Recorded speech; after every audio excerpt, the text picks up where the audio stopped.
So it's the busy review season and I'm playing a little bit of a catch-up, so let's talk about Call of Duty Advanced Warfare.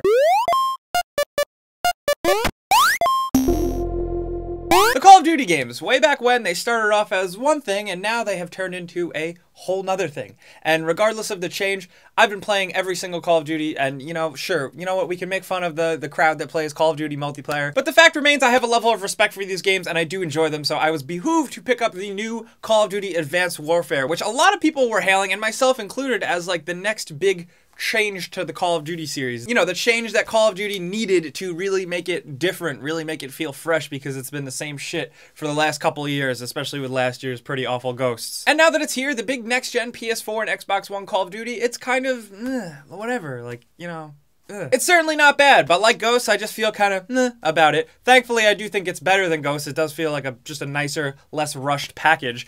But overall, I felt a little unfulfilled. And that's talking about the multiplayer and the campaign. Now let's start off with the campaign. I love the Call of Duty campaigns, honestly. Maybe it's a little bit of a guilty pleasure, but I find them as like well-designed, wacky, quick romps. They're basically Michael Bay movies where it's just ridiculous action, you have no idea what's going on, and it's enjoyable. And thankfully, Call of Duty Advanced Warfare does kind of seem to continue that trend. There are some lulls and there are some boring parts and environments that I really don't care about, but overall, it's pretty cool. There's a lot of cool shit happening. You know, it might be a little frustrating because the other main character who you follow around, Gideon, he basically does all the cool shit and you just watch him. What is cool though is all those in-between cutscenes. I'm sure you've seen the commercials, the hyped up Kevin Spacey performance.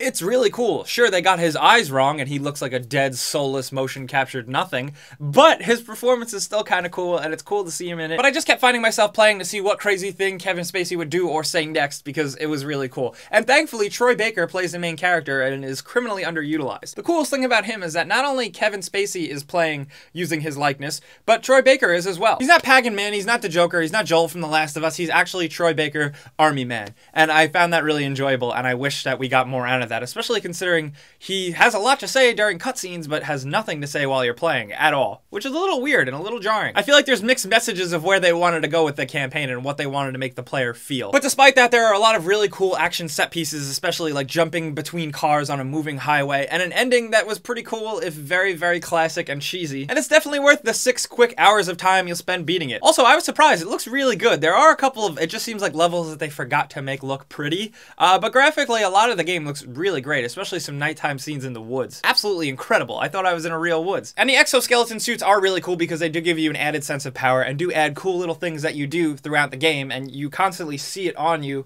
on your hands, and you just feel like you're actually hooked up to a suit. Although a lot of the abilities and things you can do with it are gated. Not every level you can double jump, not every level you can bust a shield out of it. It's very controlled, it's very linear. You don't really have a lot of freedom with it. And speaking of exosuits, let's get right into multiplayer. Multiplayer, okay, I'm not like the Call of Duty expert. You know, I played every single Call of Duty multiplayer quite a bit, but I can't tell you, well, this one, the aiming is off, or the weapon balancing is slightly different, and this is bullshit because of lag.